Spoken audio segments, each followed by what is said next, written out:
दोस्तों, हम सभी के पास यानी आपके और मेरे पास इस दुनिया का सबसे खतरनाक हथियार मौजूद है। इस हथियार की मदद से हम खुद को ऊपर भी उठा सकते हैं और खुद को नीचे भी गिरा सकते हैं, और वह हथियार है हमारे शब्द।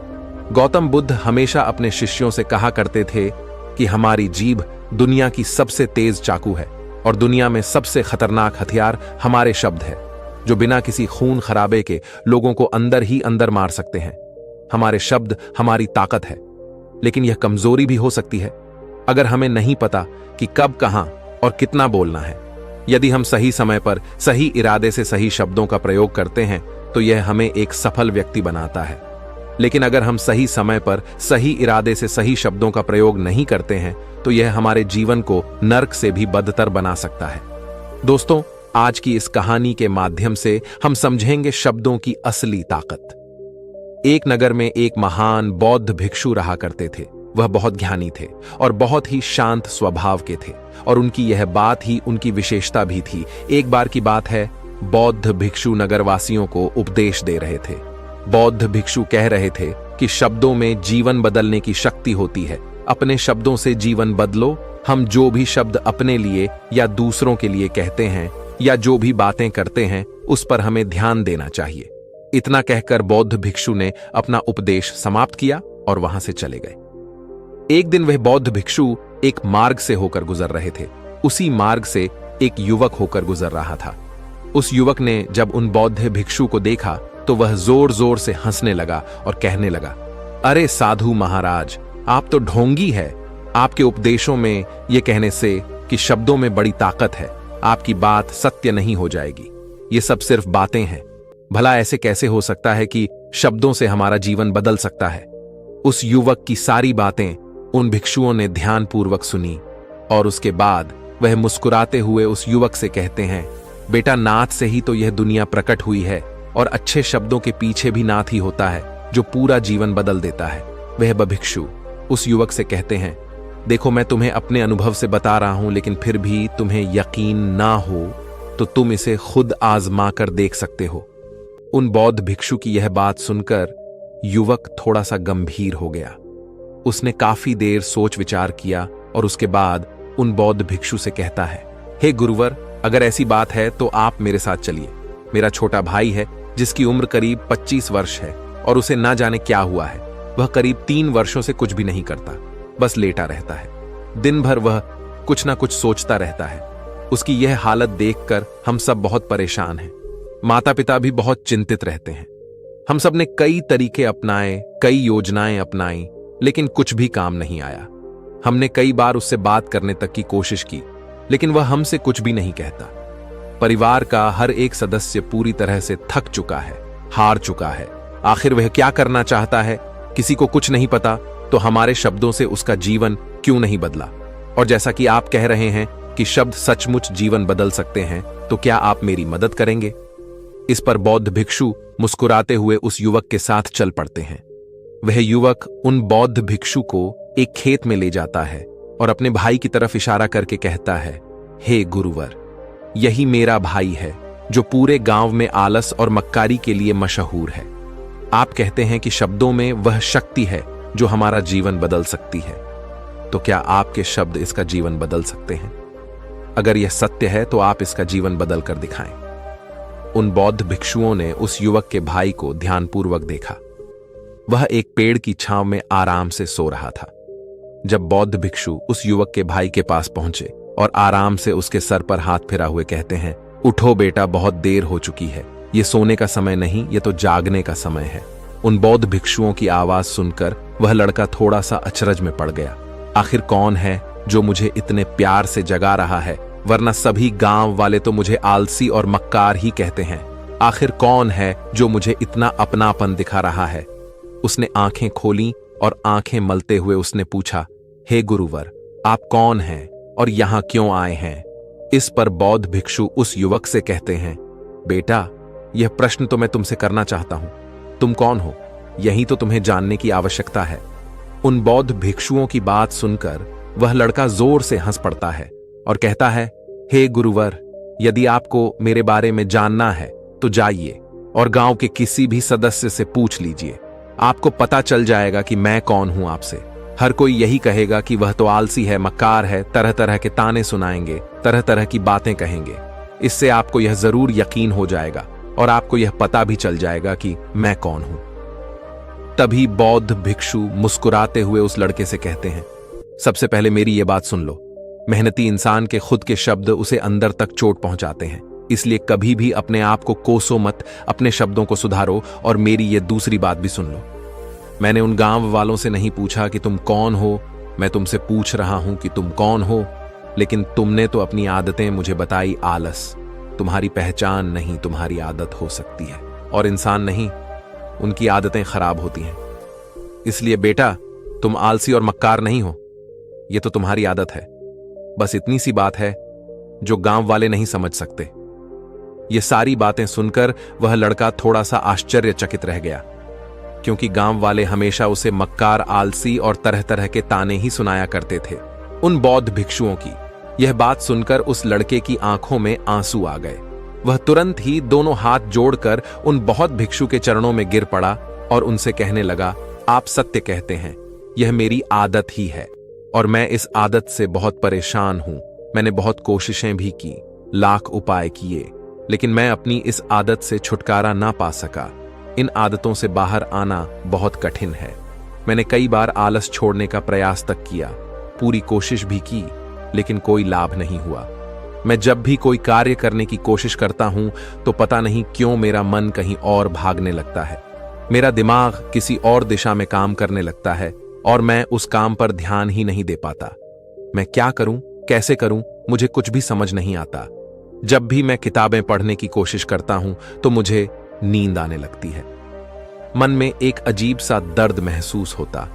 ऐसा लगता है कि मेरा जीवन यूं ही व्यर्थ जा रहा है, और जब मैं इस दर्द को बर्दाश्त नहीं कर पाता तो मैं सो जाता हूं, ताकि जब मैं उठूं तो मुझे दर्द ना महसूस हो। और अब तो मुझे यह भी यकीन हो चुका है कि मैं इन आदतों से नहीं निकल सकता। यह आदतें मुझे नहीं छोड़ने वाली।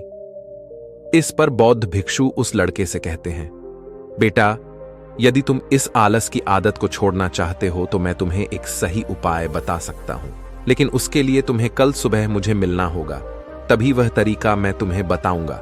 यदि तुम उस तरीके को सीखना चाहते हो तो कल सुबह मेरे पास चले आना। इतना कहकर बौद्ध भिक्षु वहां से चले गए, लेकिन उन बौद्ध भिक्षु की सारी बातें उस लड़के के कानों में गूंज रही थीं। वह यह समझ नहीं पा रहा था कि आखिर वह बौद्ध भिक्षु उसे कौन सा मार्ग दिखाने वाले हैं। वह ऐसा कौन सा उपाय बता देंगे जिससे उसके जीवन से आलस्य हमेशा हमेशा के लिए खत्म हो जाएगा। देखते ही देखते रात हो गई।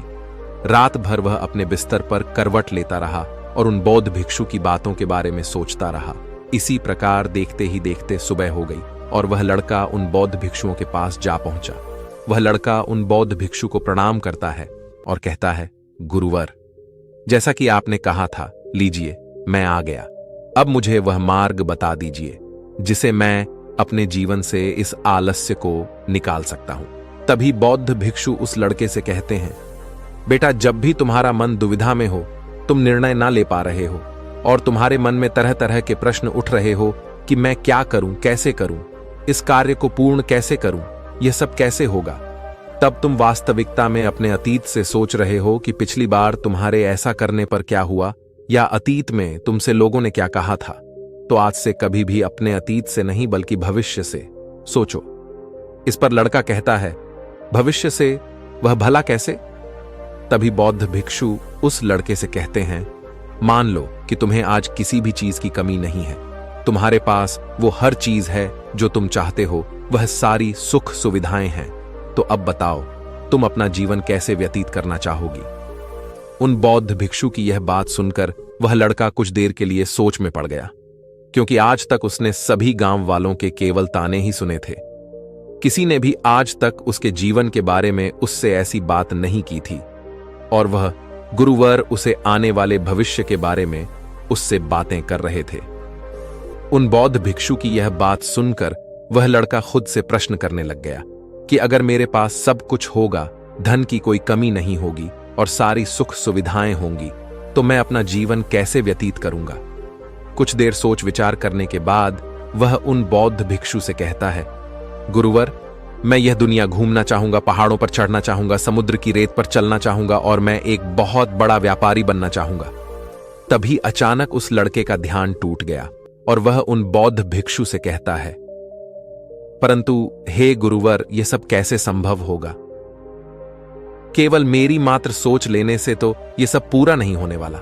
उसके ऐसा कहते ही उसके अतीत में बीती हुई सारी घटनाएं उसकी आंखों के सामने से गुजरने लगी और वह एक बार फिर से निराश होने लगा। और अब वह यह सोचने लगा कि मेरे पास तो पैसे ही नहीं है, तो मैं भला व्यापार कैसे कर सकता हूं? ना ही मेरे पास व्यापार का कोई अनुभव है। ऐसी स्थिति में मैं भला यहां से कैसे निकल सकता हूं? उस लड़के के इस प्रश्न का जवाब देते हुए वह बद्ध भिक्षु उस लड़के से कहते हैं, भंते, हर रात में सोने से पहले तुम हर दिन अपना लक्ष्य एक कागज पर लिखो और सुबह उठकर सबसे पहले उस लक्ष्य को देखो और सोचो कि उस लक्ष्य को पाने के लिए तुम आज क्या कर सकते हो, और जो भी तुमने उस कागज पर लिखा होगा उस कार्य को उसी दिन पूरा करने की हर मुमकिन कोशिश करो। इस पर वह लड़का कहता है, ठीक है, आप सच कह रहे हैं, लेकिन जब मैं बहुत सोचने लगता हूं तो मेरा मन बेचैन होने लगता है और मन में तरह तरह के विचार उठने लगते हैं और इन विचारों को शांत करने के लिए मैं सो जाता हूं ताकि वह विचार मुझे परेशान न कर पाए। उस लड़के की इस समस्या का समाधान करते हुए वह बौद्ध भिक्षु उस लड़के से कहते हैं, बेटा, अंतर्मन की चाल को पकड़ो और शब्दों की मदद से नया भविष्य बनाओ। तभी लड़का कहता है, हे गुरुवर, आप क्या कहना चाहते हैं? मैं आपकी बात समझ नहीं पा रहा। इस पर बौद्ध भिक्षु मुस्कुराते हुए कहते हैं, बेटा, कैसे होगा?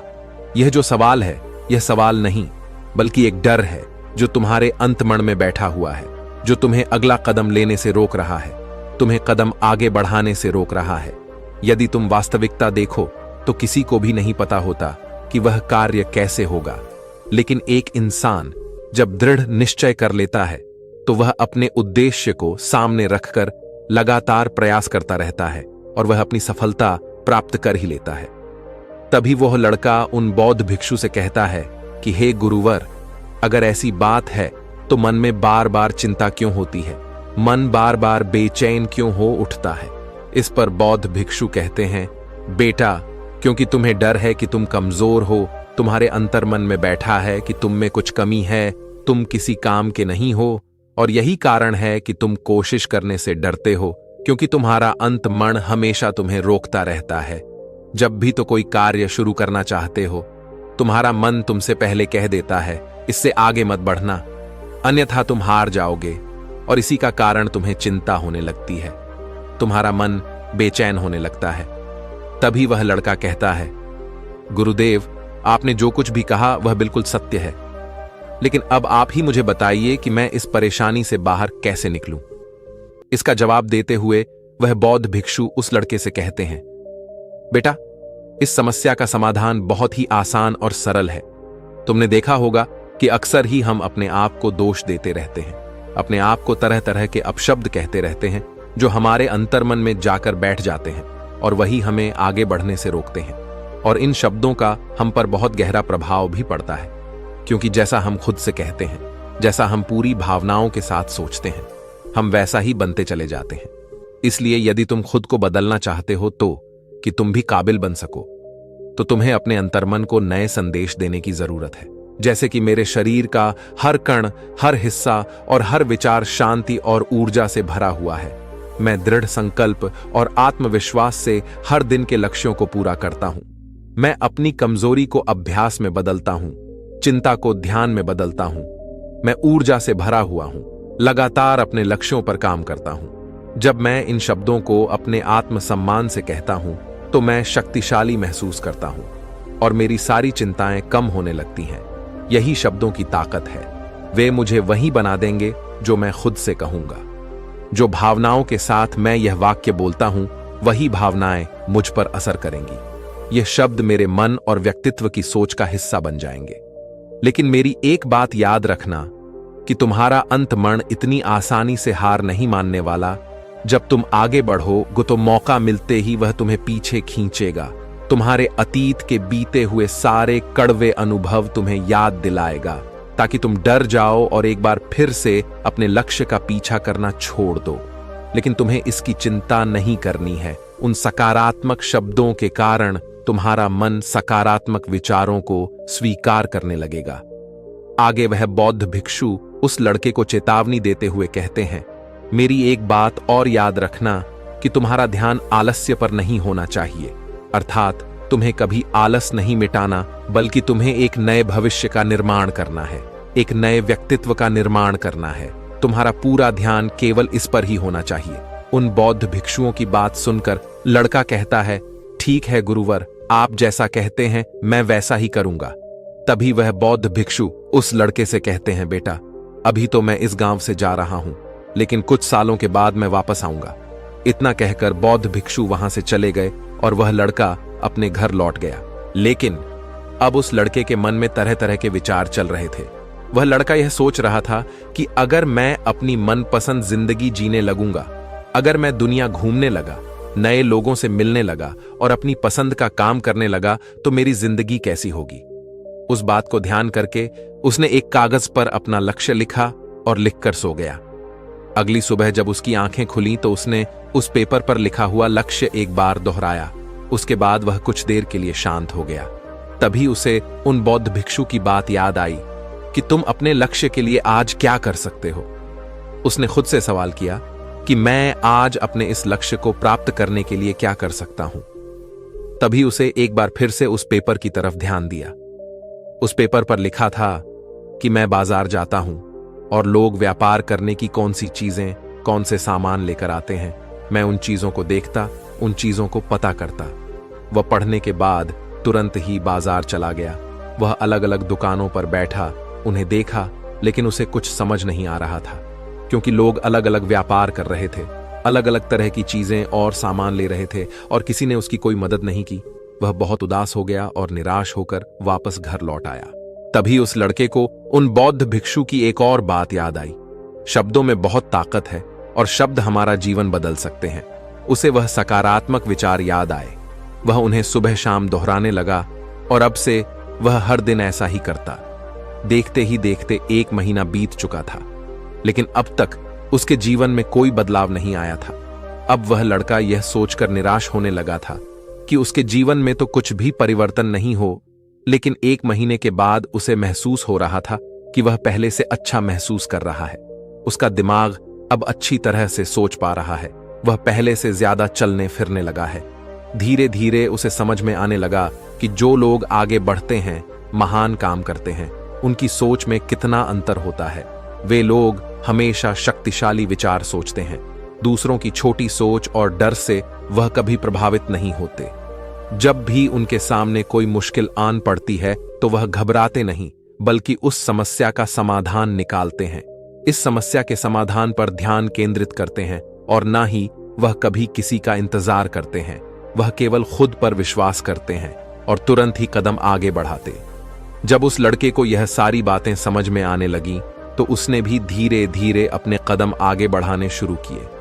उसने बिल्कुल वैसा ही व्यवहार करना शुरू किया। अब से वह कभी खाली नहीं बैठता था। जब भी उसका मन करता वह बाजार जाता और लोगों के बारे में जानता, समझता कि वह किस प्रकार व्यापार कर रहे, कौन से चीजें खरीद रहे हैं और किन चीजों पर उन्हें लाभ हो रहा है। और जब उसका मन करता तो अपने पिता की मदद भी करता था। वह अपने पिता के साथ मंडी में जाता, वहां पर जाकर मोल भाव करता, हमेशा कुछ न कुछ सीखने में ही जुटा रहता है। तभी एक दिन गांव में एक मसाले का व्यापारी आया। उसे कुछ पढ़े लिखे नौजवानों की जरूरत थी जो माल की गिनती कर सके और हिसाब रखने का काम कर सके। वह लड़का अपने लक्ष्य को जानता था कि उसे क्या पाना है। उसे समझ में आ गया था कि इस काम से उसे बहुत कुछ सीखने को मिलेगा। बेहिचक उस सेठ के पास पहुंच गया। वह जानता था कि उसे उस काम के बहुत कम पैसे मिलेंगे, लेकिन फिर भी वह उस काम को करने के लिए तैयार था। अब उस लड़के की सोच पूरी तरह से बदल चुकी थी। अब वह बाकी लोगों की तरह नहीं सोचता था। बहुत ईमानदार और समझदारी से काम करता था। देखते ही देखते करीब 3 महीने बीत गए और अब व्यापारी यह समझ चुका था कि नौजवान बहुत ही समझदार है और वह उसे व्यापार में बहुत मदद करता है। इसीलिए उस मसाले के व्यापारी ने उस लड़के को अपना सहायक बना लिया। उस व्यापारी ने देखा कि इस लड़के की दिनचर्या सबसे अलग है। यह हर दिन पढ़ता है, लिखता है, सुबह उठकर ध्यान करता है, नई चीजें सीखता है, परेशानी आई तो भी विचलित नहीं होता।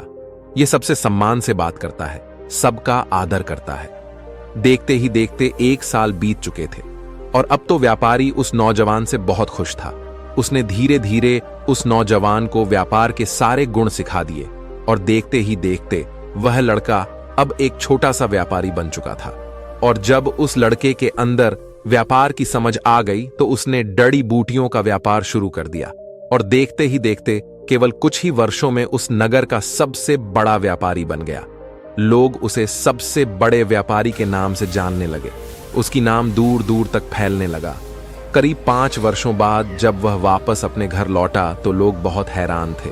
उसे देखकर लोग बहुत अचंभित थे। उसके सारे जानने वालों ने उस लड़के से पूछा, तुम इतना कैसे बदल गए?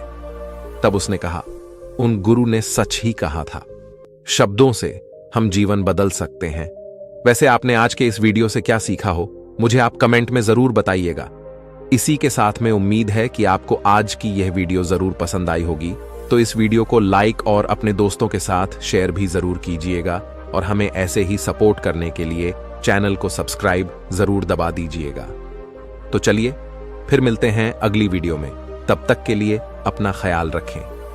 धन्यवाद और नमो बुद्धाय।